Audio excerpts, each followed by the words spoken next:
안녕하세요. 잘 지냈죠? 네, 선생님. 한 주에 한 번씩 보는 인연이 보통 인연이 아니에요. 그러네요. 그죠? 정말 질긴 인연입니다.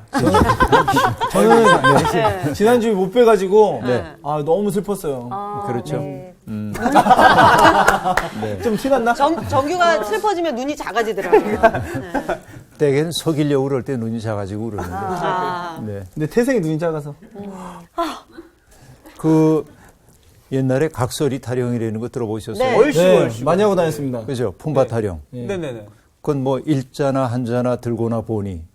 그리고 뭐 이렇게 연결되죠. 네네. 또 이자, 삼자, 사자 이렇게 해가지고 하잖아요. 못 들어보셨어요? 아니요, 들어봤어요. 들어보셨죠? 들어봤어요. 네. 그러니까 이게 숫자를 가지고 이제 얘기를 하는데 이 품바들이 각설이라는 사람들이 사방 다니잖아요. 네. 이렇게. 그러니까 사방 다닌다는 건 어떤 얘기예요? 세상을 많이 안다는 얘기예요. 그렇죠. 소문도 많이 듣고. 예. 그러니까 사회에 대한 비판의식 같은 것들이 있어요. 그래서 그 숫자 상징들을 통해 가지고 시대를 풍자하기도 하고. 그러니까 이 각설이는 정색하고 말하지 않고 풍자해서 말하죠. 그러니까 사람들은 덜 위험하게 보지만 그들의 이야기를 통해 가지고 시대를 통찰하는 눈을 얻기도 하죠. 맞아요. 그러니까 찔리는 사람들이 분명히 찔리는 사람들이 그렇죠. 분명히 있을 거예요. 근데 여러분 이렇게 이제 숫자를 가지고 뭐 얘기하는 게 꽤 많이 있어요. 숫자는 아니지만 우리 그 무슨 영화죠? 돈은 도마도에도 뭐 그거 사운드 오브 뮤직. 네. 거기서 보면 도레미송 네. 거기서 나오죠. 돈은 뭐 토마토에도 우리 도라지의 도. 도라지에 도마도에도 웃기다. 네. 레몬의 뭐 그런 식으로. 네. 여러분 그거 듣고 나면은 기억도 잘 되고. 네. 그 다음에 또 뭐냐면 변화할 수 있죠. 네. 내가 아는 사물들을 가지고 변화할 수 있고. 그러니까 변화시킬 수 있기 때문에 즐거워요. 이런 것들이 있죠. 그래서 우리들이 뭔가를 기억하기 위해서 혹은 변화를 줄 수 있기 위해서 숫자를 가지고 얘기할 때가 좀 많이 있거든요. 네. 오늘 그런 그 숫자에 대한 상징 얘기를 조금 들어보려고 하는데요. 한번 읽어보기로 하죠. 네. 오늘 수업 잠언 15강 명령은 등불이요 법은 빛이니. 잠언 6장입니다. 오늘은 네. 잠언 6장 16절부터 35절까지 한번 오늘 얘기를 나눠볼 텐데요. 네. 우리 나온 씨부터 좀 읽어줄까요? 네. 네. 여호와께서 미워하시는 것, 곧 그의 마음에 싫어하시는 것이 67가지이니 곧 교만한 눈과 거짓된 혀와 무죄한 자의 피를 흘리는 손과 악한 계교를 꾀하는 마음과 빨리 악으로 달려가는 발과 거짓을 말하는 망령된 증인과 및 형제 사이를 이간하는 자이니라. 내 아들아, 내 아비의 명령을 지키며 내 어미의 법을 떠나지 말고 그것을 항상 내 마음에 새기며 내 목에 매라. 그것이 내가 다닐 때에 너를 인도하며 내가 잘 때에 너를 보호하며 내가 깰 때에 너와 더불어 말하리니 대저 명령은 등불이요 법은 빛이요 훈계의 책망은 곧 생명의 길이라.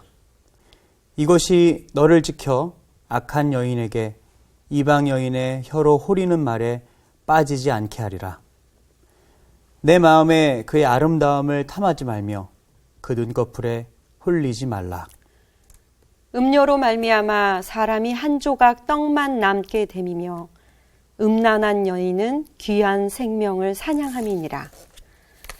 사람이 불을 품에 품고서야 어찌 그의 옷이 타지 아니하겠으며 사람이 숯불을 밟고서야 어찌 그의 발이 되지 아니하겠느냐. 남의 아내와 통간하는 자도 이와 같을 것이라. 그를 만지는 자마다 벌을 면하지 못하리라. 도둑이 만일 줄일 때에 배를 채우려고 도둑질하면 사람이 그를 멸시하지는 아니하려니와 들키면 7배를 갚아야 하리니 심지어 자기 집에 있는 것을 다 내주게 되리라. 여인과 간음하는 자는 무지한 자라.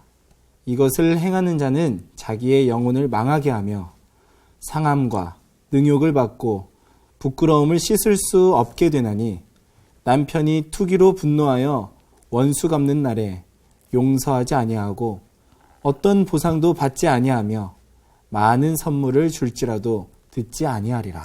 네. 네. 아까 뭐 각설이 타령으로 얘기를 시작을 했습니다만 여기 보면은 이제 숫자 잠언이 등장했어요. 드디어. 그죠? 16절에 보니까 네. 여호와께서 미워하신 것이 있다고 말하는데 네. 몇 가지라고 말하냐면 옛일곱. 17가지. 여러분 옛일곱 가지라는 게 몇 개 정도를 얘기하는 거예요? 여섯 여섯 개, 일곱 개. 그 우리말 상당히 재미있죠. 하나면 하나, 둘이면 둘 이러면 좋을 텐데 맞아요. 두 선언. 두 서너 개, 네, 맞아요. 한 대여섯 개 뭐 이렇게. 네댓 개, 대여섯 개, 예닐곱 개 예. 이렇게 여유를 좀 두고 있죠. 네. 그러니까 뭔가를 딱 고정해 놓지 않고 열려 있는 거이죠. 그게 네. 이게 흥미로운 대목이기도 합니다. 근데 아까 얘기했던 것처럼 그렇게 하나 둘로 카운트 하다 보면 네. 어떻습니까? 명료하게 느껴져요. 맞아요. 뭔가가 분명하게 네. 들리기도 합니다. 그런데 너무 숫자로 딱 규정을 해놓으면 답답한 느낌이 들어요. 이게 열려 있는 거지 이게. 네. 네다섯 가지. 그래서 학자들은 뭐라고 얘기하냐면 X하고 X 더하기 1 이런 식으로 얘기해요. 그래서 N7 가지, 네댓 가지 뭐 이런 식으로 얘기합니다. 이게 성경이 즐겨 쓰고 있는 숫자 잠언들, 숫자 교훈들의 그 패턴이라고 볼 수 있어요. 네. 그래서 아모스 선지자의 글을 읽다 보면 아모스서에도 그런 것이 나옵니다. 뭐 다메스에게 죄 서너 가지가 있으니 그러면서 말해요. 네. 이런 식입니다. 모든 것이 이게 아주 자주 등장해요. 그런 대목들이 그래서 이제 아주 명료하게 전달하는 동시에 사람들로 하여금 약간 여백을 가지고 생각할 수 있도록 해주는 역할을 하죠. 네. 그런데 여기 보니까 여호와께서 미워하시는 것이 있답니다. 네. 하나님도 미워하는 게 있다는 사실이 참 좋죠. 네.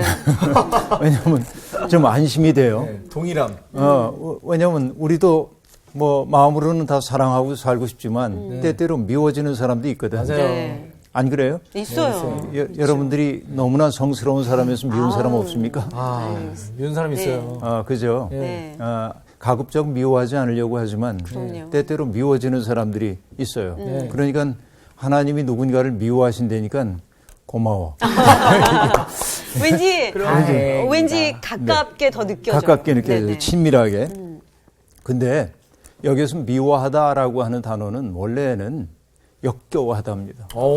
다르네요. 야, 굉장히 강하다. 강렬한 이미지예요. 그러니까 하나님이 역겨워하신다. 세다. 어떤 것들일까? 네. 이거 이제 볼 수 있죠. 어떤 것입니까? 교만한 눈, 네. 교만한 눈. 이것을 하나님이 역겨워하신다고 네. 얘기하고 있어요. 눈이 교만한 거는 뭐였죠? 지난주에도 자, 얘기했는데. 교만한 눈 좀 보여주세요. 네. 아유, 교만해. 예, 저렇게 이제 치켜뜬 눈. 정말 교만해. 얘기합니다. 교만한 눈이라고 하는 것은 치켜뜬 눈입니다. 어우. 깔보는 거죠. 네. 깔보고 남을 내려다보고 하는 네. 이런 것들. 그것을 하나님이 어떤다고요? 역겨워하신다. 굉장히 강력한 말이 여기에 등장하고 있습니다. 그런가 하면 여러분 거짓된 혀를 미워하신다고 얘기하는데 이건 거짓 증언하는 거죠. 네. 그렇죠. 대개 여러분 우리가 법정에서 증인들을 세우는 까닭은 진실을 탐색하기 위한 거죠. 사실이 무엇인지를. 그런데 증인들이 거짓말하기 시작하면 진실이라고 하는 건 실종될 수밖에 없는 거죠. 그래서 거짓 증언이라고 하는 것이 엄격하게 금지되죠. 너 거짓 증언하지 말아라 하고 말합니다. 그래서 여러분 거짓 증언의 피해자는 대개 어떤 사람들입니까? 사회적 약자들이 거짓 증언의 피해자가 됩니다. 네. 왜냐하면 힘 있는 사람들이 사람들을 선동하거나 혹은 부추기거나 혹은 돈으로 매수하거나 그래서 거짓 증언을 함으로 사회적 약자들이 보호받을 수 없게 되죠. 네. 이런 것들이 거짓 증언이 만들어내고 있는 폭력이라고 볼 수 있어요. 맞습니다. 그래서 하나님은 그런 거짓 증언하는 거짓된 혀를 미워하신다 이렇게 얘기합니다. 사실 여러분 세상에는 살리는 말도 있지만은 죽이는 말도 있잖아요. 네. 그렇죠. 네. 그래서 살리는 말 또 죽이는 말 우리들이 사용하고 있는 말들이 어떤 말들인지를 자꾸 생각해 볼 필요가 있습니다. 네. 어떤 사람을 모욕하는 거 그렇죠. 이걸 여러분 그 모욕하는 것을 mortification이라고 영어로는 얘기하는데 거기엔 모르트 죽음을 뜻하는 모르트가 들어가 있어요. 아. 그러니까 누군가를 모독하는 것은 죽이는 거예요. 그를 사회적으로 죽이는 일이기도 해요. 네. 그렇죠. 그러니까 내 말로 누군가를 모욕하고 네. 그래서 그 사람 마음속에 상처를 주는 것은 네. 그렇게 말하는 자는 시원할는지 몰라. 누군가를 모욕함으로 자기가 어떤 권력을 가진 것처럼 느낄 수 있기 때문에. 그러나 모욕당하는 사람은 그것 통해서 사회적 죽음을 경험하는 거죠. 그럼요. 그러니까 하나님이 생명의 하나님이기 때문에 네. 그런 경우에 하나님은 몹시 진노하시죠. 하나님 역겨워하신다. 그렇게 얘기하고 있습니다. 그 다음에 여러분 어떤 겁니까? 무지한 자의 피를 흘리는 손 그렇게 말하는데 네. 여러분 마치 가인이 아벨을 죽인 거 생각해 보면 되겠죠. 그러나 여러분 무지한 자를 죽이는 가장 극단적인 경우는 어디에서 등장합니까? 십자가 사건이죠. 네. 예수 그리스도가 아무 죄가 없음에도 불구하고 극단적 폭력에 의해서 죽임을 당하죠. 네. 십자가라고 하는 게 인간이 고안해낸 처형 도구 가운데 어떻게 보면 가장 잔악합니다. 맞아요. 무죄한 자의 피를 흘리는 까닭은 뭐냐면은 자기들의 존재를 드러내기 위해서 그 무죄한 자의 피를 흘리는 경우도 많이 있죠. 오늘 우리가 살고 있는 세상이 그렇습니다. 네. 옛날에 전쟁은 군인과 군인이 싸웠어요. 민간인들이 죽임의 대상은 아니었습니다. 물론 전쟁에서 민간인이 죽긴 했지만 그러나 민간인이 곧 전쟁에서 목표는 아니었다 그런 얘기죠. 네. 네. 그런데 지금은 어떻습니까? 테러라고 하는 게 아무나. 무작위로 테러가 그렇죠. 자행되죠. 네. 뭐 공중이 모이는 시설 같은 데서 폭탄 네. 터뜨리고 네. 그럽니다. 그렇게 하는 사람들은 뭐냐면 자기들의 존재를 세상에 알리고 네. 자기들이 원하는 바를 세상에 이루고자. 드러내기 위한 것이긴 하지만 그것 때문에 너무나 많은 사람들이 죽어가고 또 부상을 입고 네. 그 부상을 입은 사람들이 평생 안고 가야 하는 상처라고 하는 건 말할 수도 없고. 그렇죠. 그렇죠. 이렇게 이제 됩니다. 테러라고 하는 말이 여러분 프랑스어에서부터 시작이 되는데 네. 프랑스의 대혁명기 1793년 이 무렵이죠. 네. 그때 권력을 잡았던 사람이 로베스피에르라고 하는 사람이 권력을 잡습니다. 자코뱅당이 권력을 잡아요. 그래서 왕당파에 속한 사람들을 처단해가면서 네. 이제 어떤 그 봉건의 잔재를 없애겠다고 얘기하는데 네. 아주 공포 정치를 해요. 사람들 잡아서 가두고 고문하고 처형하고. 네. 그래서 그 공포 정치를 저는 뭐 프랑스어 모르기 때문에 정확히 발음할 수 없는데 라떼페 뭐 그렇게 발음한대요. 아. 여기에서 나온 말이 그 테러예요. 데페으라고 하는 그 말에서 나온 말이 테러입니다. 그게 공포죠. 누군가에게 공포를 안겨주는 거죠. 이게 바로 뭐냐면 무지한 자의 피를 흘리는 것이라고 볼 수 있겠습니다. 그렇죠? 이것을 하나님은 미워하신다. 우리가 이건 분명히 네. 안고 가야 되는 거예요. 그 다음에 뭐죠? 악한 괴교를 꾀하는 꾀하는 마음, 빨리 악으로 달려가는 달려가는 발, 발. 그렇게 말하는데요. 그러니까 우리 마음이 나쁜 일을 자꾸 꾸미고 도모하고 네. 이런 것들을 하나님이 미워하신다, 역겨워하신다. 빨리 악으로 달려가는 발은 뭐냐면 악에 인이 박힌 거야. 자기도 모르는 사이에 그냥 가는 악 저지르는 게 습관처럼 돼 있는 거예요. 네. 그렇죠? 이렇게 얘기합니다. 그래서 여러분 조선 8세기의 예언자인 미가는 그 시대의 그 아주 타락한 현실을 뭐라고 말하냐면 이렇게 얘기합니다. 그들이 침상에서 죄를 꾀하며 악을 꾸미고 날이 밝으면 그 손에 힘이 있으므로 그것을 행하는 자는 화 있을진저 그렇게 말합니다. 나쁜 거 생각해내고 날 밝기 무섭게 그거를 행동으로 악을 옮기는 거예요. 행하고 마는 거죠. 그게 이제 화가 있다 그렇게 말합니다. 자, 또 거짓을 말하는 망령된 증인들, 거짓된 것을 진실인 양 꾸미는 사람들, 또 형제 사이를 이간하는 사람들 그렇게 말합니다. 여러분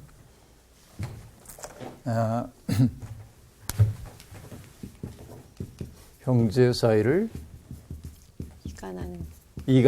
갈라놓는 거죠? 네. 이간하는 거. 여러분 전부터 얘기했지만 사탄이 하는 일은 뭐냐? 분열을 일으켜요. 네. 사탄은 나누고 찢는 거야. 분은 나누는 거고 열은 찢는 거죠. 네. 그래서 사탄의 전략은 나누고 지배하라야. 그래서 사탄의 전략을 사람들은 divide and rule 그렇게 얘기해요. 네. 나눠요. 이게. 그래서 분열을 일으키는 거예요. 그래서 사탄의 세력을 뭐라고 얘기하냐면 분단 세력입니다. 이게 네. 결국은. 그런 것 같아요, 진짜. 그렇죠. 갈라놓는 거예요. 네. 이렇게 이간질 시키는 거죠. 네. 그래서 하나님을 믿는 사람들은 어떤 사람들이냐면 갈라진 것을 잇는 사람들이에요. 이게 하나님의 사람들이 해야 되는 네. 거죠. 그래서 여러분 pontifex라고 하는 이 말은 pontifex라고 하는 말은 옛날에 로마 시대의 대제관을 뜻하는 말입니다. 대제사장을. 네. 그래서 이 말에서부터 여러분 교황을 뜻하는 말도 여기서 나옵니다. 그런데 pontifex라고 하는 말의 본래적 의미는 뭐냐면 다리 놓는 사람이에요. 네? 다리 놓는 사람이에요. 좋은 뜻이다, 진짜. 그러니까 다리를 놓는 데는 건 뭐죠? 화합하게 만들고 그렇죠. 연결하게. 통할 수 없었던 사람들이 통하게 만드는 것이죠. 네. 네. 그래서 여러분 세상에서 하나님이 가장 미워하신 것 가운데 하나가 뭐냐면은 사이좋게 지내야 하는 사람들 사이를 갈라놓아서 네. 서로 소통할 수 없도록 만드는 사람들. 네. 오늘 우리가 살고 있는 세대는 이렇게 많이 갈라져 있죠. 여러분 우리 시대의 가장 큰 슬픔 가운데 하나는 사람들의 경제력에 따라서 사는 지역이 달라진다는 겁니다. 네. 잘 사는 사람들이 여기 살고 못 사는 사람들이 여기 살고 네. 그래서 서로 소통할 수가 없어요. 네. 근데 재미난 사실은 뭐냐면 담을 만들어요. 네. 이 사람들이 여기 들어올 수 없도록. 이들을 또 여기 갈 생각이 없어요. 그래서 여기 여러분 뭐로 막아놓죠? CCTV, 경비원, 높은 담장 이런 것들로 이렇게 해요. 근데 담이 있기 때문에 이 너머가 안 보여요, 서로. 네. 보이지 않기 때문에 뭘 하기 시작하냐면 서로에 대해서 상상해. 저 사람들에 대해서. 저 사람이 위험할 거야. 이것이 세상을 갈라놓는 방식이에요. 네. 그렇죠. 지역적으로 분할되고 나면 이렇게 갈라져요. 네. 옛날에 우리가 살던 여러분 아주 오래전을 생각해 보면 마을에서 골목길 사이에 두고 사람들이 다 소통하고 저 집에 뭐가 있는지 다 알고 그렇게 네, 소통했죠. 지금 우리 차단됐죠. 그렇죠. 그러니까 옆집에 어떤 사람이 사는지 어떤 고민이 있는지 어려움이 있는지 점점 모르는 시대가 네. 되어가고 있죠. 네. 그러니까 우리는 이것을 발전이라고 얘기를 해왔는데 인간적인 측면에서는 발전 맞아요. 아니다. 왜냐하면 갈라졌기 때문에. 네. 그러니까 어디 도시나 이런 데 가보면요. 네. 그 마을 지역을 보면 그 집들, 그 담들 이렇게 보면은 분위기를 딱 알 수가 있는 것 같아요. 그렇죠. 정말 담이 없고 네. 이 집이지 저 집인지 분간도 안 되는 어떤 그런 경계선들을 보면 이 마을 되게 좋은, 되게 그렇죠. 평화로운 마을이구나 하는데 어느 또 시골에 가보면 어느샌가 이렇게 담벼락이 높아져 있는 부분을 또 보면서 심지어는 참- 담 위에다가 깨진 유리. 네. 참 마음 아파요. 네, 맞아요, 맞아요. 네. 이제 이건 난 너하고 소통할 마음이 없어. 뭐 이런 맞아요. 거의 같아요. 어쨌든 이 다리 놓는 것이 하나님 기뻐하시는 일이라는 얘기를 네. 이제 하고 싶었던 거예요. 그 다음 얘기 한번 보십시다. 20절부터 나오는 얘기인데요. 여기에도 아들에게 아버지의 명령 또 어머니의 법을 떠나지 말라고 그렇게 말합니다. 네. 그렇죠? 네. 그 명령과 법을 내 마음에 새기고 목에 내 매라. 목에 매라. 그렇게 말합니다. 마음에 새기래요. 네. 뭐 이건 우리가 잘 아는 얘기입니다. 그렇죠? 목에 맨다는 건 어떤 뜻일까요? 항상 생각하라. 항상 생각하라. 전 이런 생각을 했어요. 취한 거. 외국에 나가면 우리가 제일 잘 챙겨야 되는 게 뭐예요? 여권. 여권. 여권이죠. 여권. 밤낮 여권이 제자리에 있나 그렇죠. 이거 네. 맞아요. 생각해야 하잖아요. 네. 그래서 많은 사람들이 어떻게 하냐면은 조그만 이게 허리백. 그런 거나 예. 파우치 같은 거 해서 예. 목에다 매죠. 이렇게. 그게 제일 안전하죠. 왜냐면 그래야 안 없어지니까 네, 네. 소중한 것은 그렇게 맞아요. 이제 하는 거죠. 소중한 이게 목에 매라고 하는 것은 바로 그 얘기입니다. 어떻게 보면.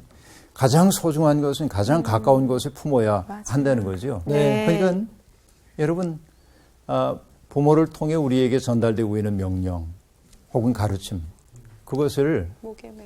내팽개치고 다니지 말고 네. 가장 소중하게 간직하고 살아야 된다고 그렇게 얘기를 하고 있습니다. 그죠? 네. 그 말씀이 결국은 그 부모님이 우리에게 전달해 준 그 말씀이 귀한 우리를 인도하고 보호하고 네. 또 우리와 더불어서 함께 이야기를 나눠서 내가 어떻게 살아야 하는지를 가르쳐 준대요. 네. 이렇게 얘기하고 있습니다. 그래서 여러분 제가 종종 하는 얘기입니다만은 영화를 보면 여기 우리 뭐 배우도 있습니다만 영화를 보면 서양 영화 같은데 나쁜 일을 저지르려는 사람들이 네. 들어가서 자기 가족 사진이 자기를 바라보고 있는 것 같으니까 네. 돌려놔. 가족 사진을 엎어버려. 돌려놔. 네. 맞아요. 그쵸. 네. 그죠? 네. 그런 경우가 있죠. 왜냐면 양심이 찔리기도 양심이. 하고 이제 도모하는데 뭔가 마음을 자꾸 흔들리게 만드니까. 흔들리게 만들어. 가족 사진 내려보신 것 같아요. 그런 적 예. 있죠. 네네. 네. 이제 그런 거예요. 항상 이게 가까이 있어야 한다는 얘기죠. 이 명령이라고 여기 되고 있는 것은요, 히브리 말로는 미츠바라고 얘기를 하고 있는데, 네. 미츠바. 이게 이제 히브리 말로 명령이에요. 그런데 몇 개의 미츠바가 있냐면, 율법에는 613개의 미츠바가 있습니다. 그래서 긍정적으로 헤라라고 하는 미츠바가 248개입니다. 네. 248개입니다. 하지 말라라고 하는 그 금령은 기억하기 좋아요. 365개. 매일매일 하지 말아야 돼. 네. 24836. 그렇게도 볼 수 있겠네요, 정말. 복잡하다. 그러네. 정말 그거 따져가지고 그렇게 했나? 그건 모르겠네. 예. 어쨌든,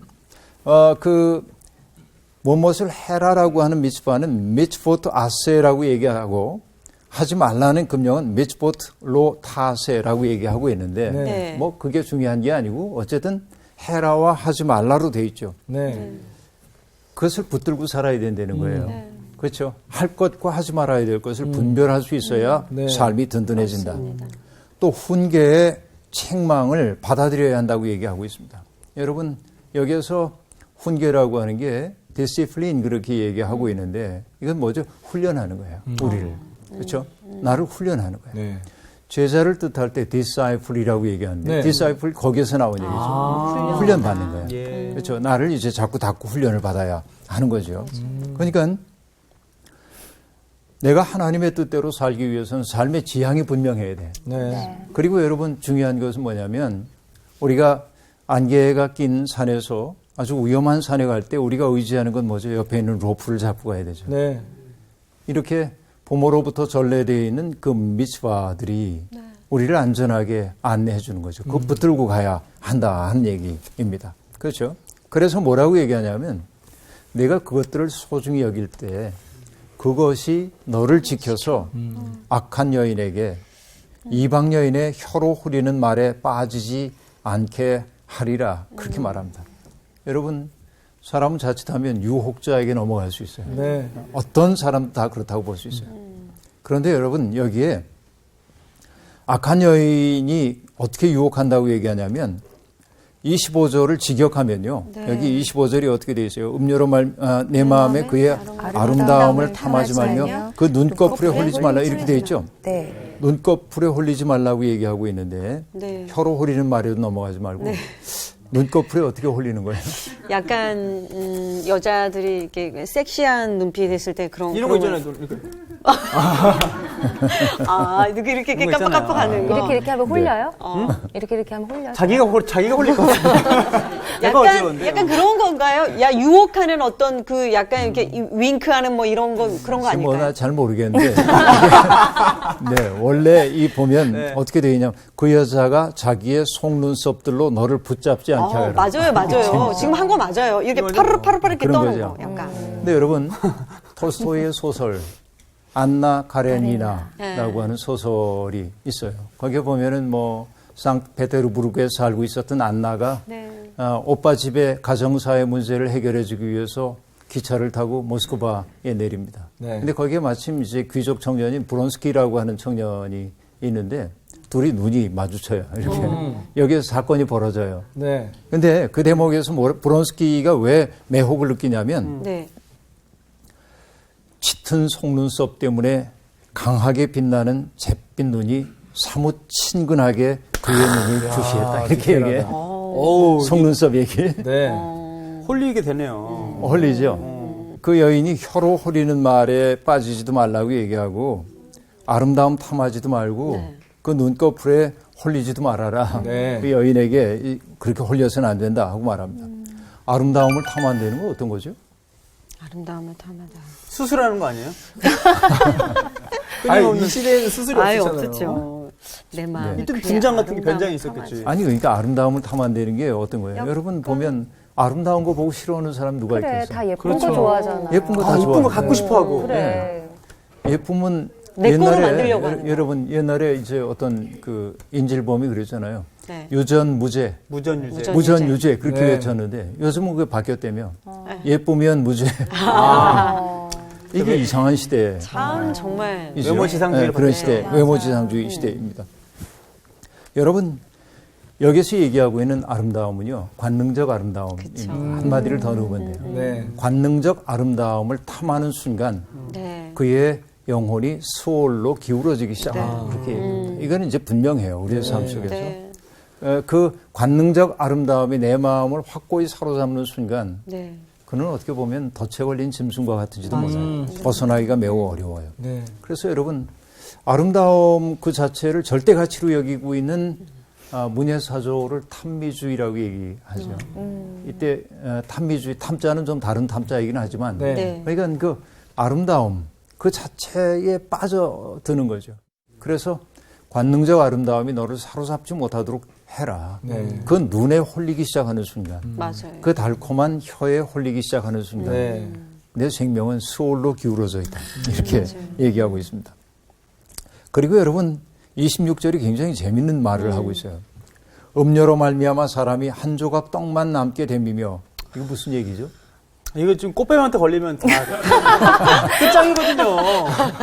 아니, 진짜 하고 아니 진짜 저번 이게 시 맞나요? 언젠가도 꽃뱀이라고 그러면 기분 나빠요. 정말요, 이게 같은 왜냐면. 또 여자로서. 아니, 오늘 제비들도 계시고, 네. 꽃뱀들도 계시고, 또 그런 거죠. 음료라고 좀 표현해 주세요. 네. 네. 여하튼 예. 이건 뭐 여러 해석이 가능하긴 하지만 이렇게 볼 수 있어요.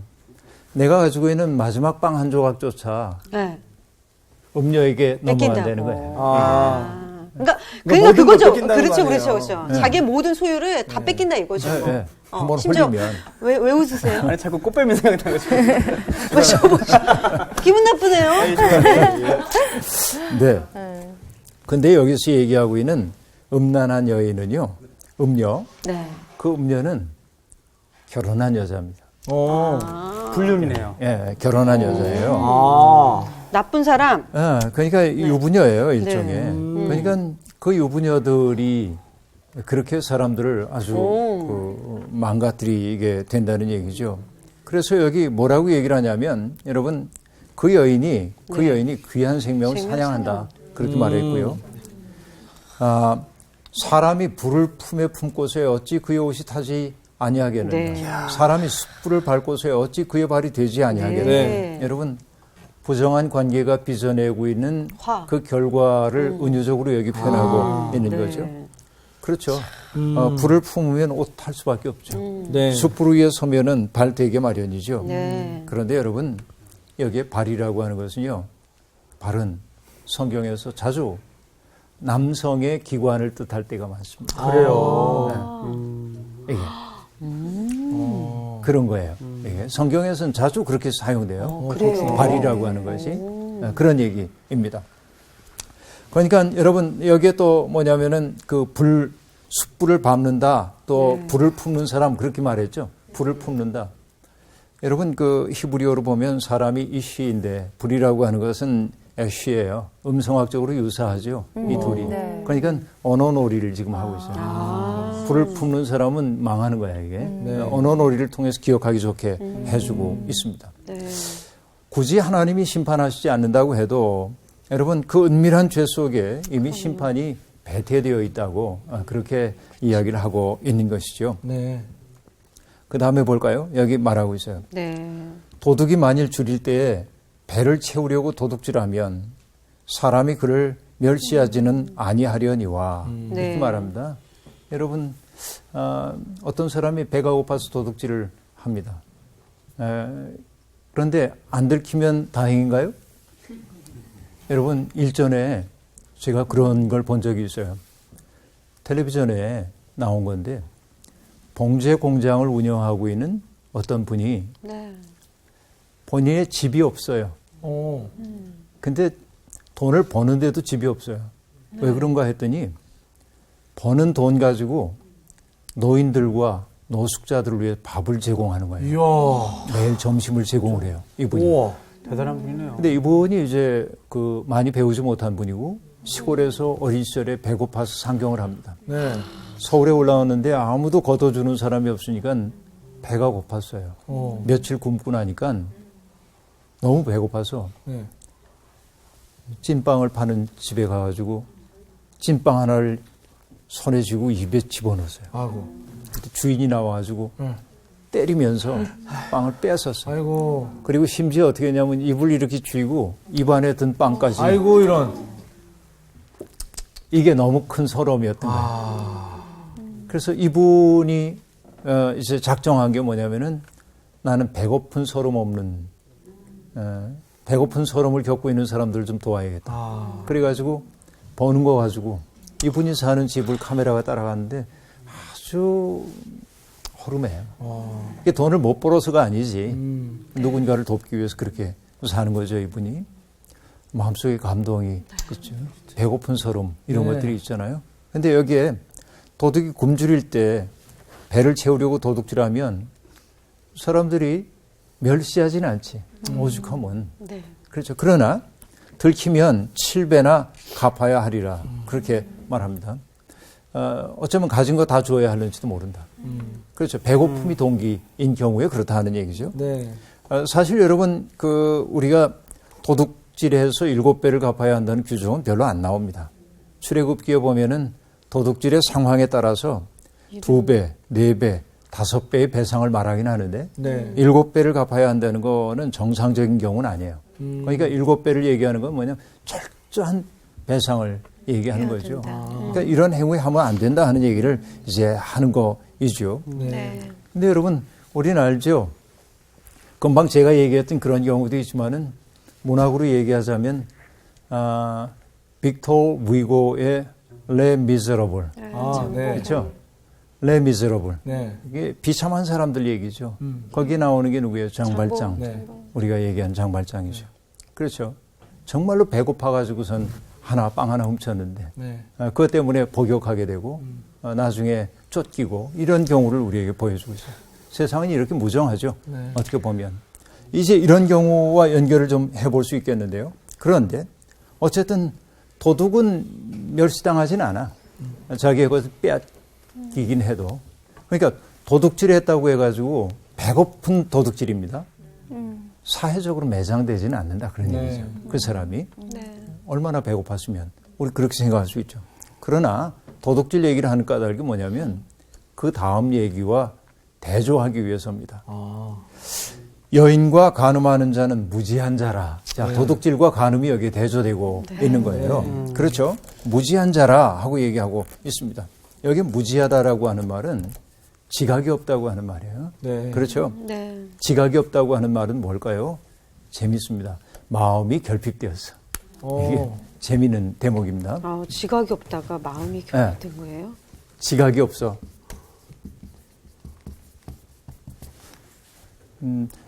나도 어디 가면 지각을 안 합니다. 시간에 맞춰야지. 농담이고요. 지각이 없다고 하는 것은 마음이 결핍된 거야. 이게 참 기가 막힌 이야기이죠. 마음이라는 게 참 알기 어려워요. 네. 마음이 알기 어려운데 결국 마음이 우리에게 해야 하는 일들은 무엇이죠? 내가 해야 할 일과 하지 말아야 할 일을 잘 분별하는 일들이 마음이 해야 하는 일인 것이죠. 네. 그러나 여러분 악한 충동, 관능적 욕구 여기에 사로잡히는 순간 강한 충동, 네. 프로이트가 리비도라고 얘기했던 네, 그 충동. 강한 성적 에너지 뭐 이런 것들이 우리를 사로잡는 순간 네. 안 돼, 좀 분별해서. 자기의 마음은 더 이상 말하지 않는 네. 자기의 양심도 더 이상 작동되지 않는 거죠. 그러니까 작동되지 않는다는 것은 결국 뭐예요? 없는 거죠. 네. 그렇죠. 그 마음이 결핍된 거예요. 지각하지 않으니까. 그렇게 얘기되고 있어요. 그죠? 내 마음이 사라진 거예요. 네. 강렬한 열정이 내게 있으면 여러분 내가 어떤 그 분노의 감정에 사로잡혀도 마찬가지인데 네. 속으로 생각해요.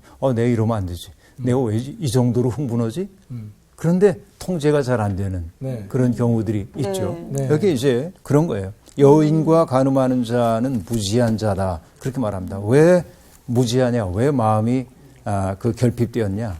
결국은 그 관능적 유혹에 넘어가서 네. 순간적인 향락과 쾌락은 누렸는지 모르지만 결국 그것이 자기를 망가뜨리는 거죠. 네. 그 얘기를 지금 들려주고 있는 겁니다.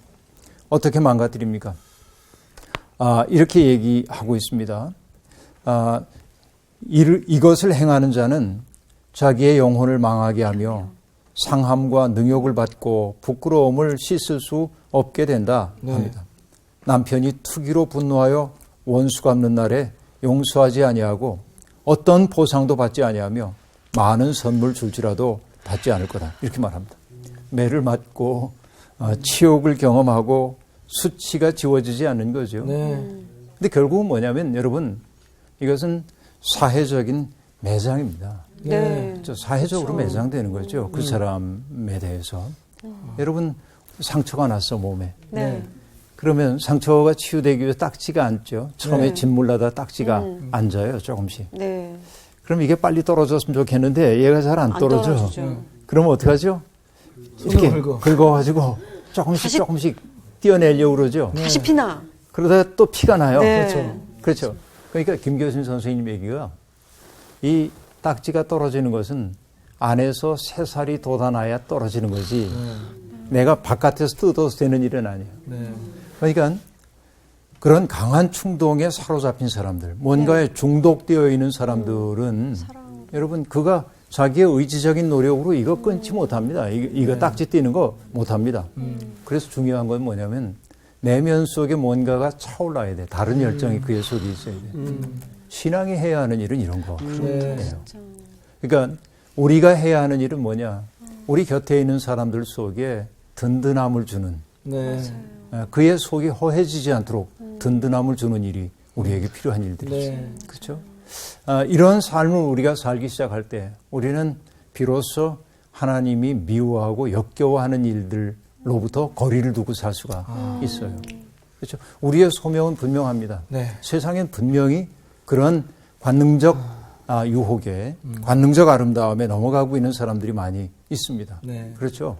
그들을 저지할 수 있는 것은 하면 안 돼라고 얘기함으로 저지가 잘 안 돼요. 네, 맞아요. 중요한 게 뭐냐면 그들 속에 새로운 질서가 들어와야 돼요.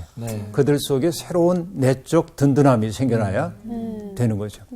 우리가 그 일을 할 수 있을지 모르지만 어쨌든 내가 누군가에게 선물 되는 삶을 통해서 조금씩이나마 그런 역할을 할 수 있다면 우린 그런 걸 잘 산다고 얘기할 수 있을 것 같아요. 네. 오늘 얘기 마치겠습니다. 고맙습니다. 감사합니다. 이게 성경 말씀만 보면은 뭐 간통하지 말고 음료 얘기만 나오고 이럴 수 있는데 오늘 말씀 들으니까 내 마음에도 결핍이 없는지 항상 체크를 해야 되겠네요. 그렇죠. 저는 또 말씀을 배우면서 또 그런 생각이 들었어요. 이게 지금 육적인 음란에 대한 이야기도 있지만 이거를 우리가 내 개인은 또 영적인 음란으로 봤을 때 하나님과의 나와의 관계를 내가 지금 어떻게 하고 있는지에 대한 그런 고민도 굉장히 좀 깊이 들게 되더라고요. 아니, 나는 솔직히 그렇게 이제 하는 사람들을 보면 왜 저러지? 이렇게까지만 생각했지. 지금 선생님이 말씀하신 그 허함이 있어서 나 거기까지 생각을 못했어. 근데 정말 진짜 선생님이 말씀하신 대로 우리가 해야 될 일이 할 수는 뭐 있을지 없을지 모르겠지만 만약에 만난다면 그런 분들에게 뭔가 빛이 들어갈 수 있게끔 우리가 이렇게 좀 도와줘야 되지 않나 생각이 확 들었어. 그러니까 정신 없는 사람 보고 정신 나갔다 그러잖아. 마음 없는 사람 마음 나갔다고 그래. 넉 빠졌다고. 그러니까 마음 잘 잡을 수 있도록 우리가 잘. 저기 그런 써있네. 걸 다리 놓는 사람. 우리가 그런 우리 역할을. 그런 사람 한번 지금 정말 주변에 분명히 있을 거야. 찾아갑시다, 지금. 예. 네. 다리 놓읍시다. 저는 형 손을 잡으러 가야 될 것 같은데. 자, 갑시다. 갑시다. 아, 정말 마음을 채웁시다.